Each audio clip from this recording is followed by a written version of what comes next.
Sejarah Taman Napsari berasal dari wilayah perkampungan di area pinggiran kota Surabaya sekitar abad ke-18 Masehi.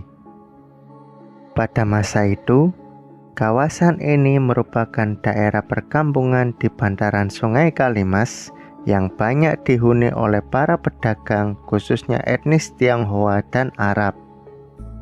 Pada tahun 1743, VOC mulai menjejaki tanah Surabaya sebagai imbalan dari Kasunanan Surakarta karena sudah dibantu dalam melawan Yogyakarta.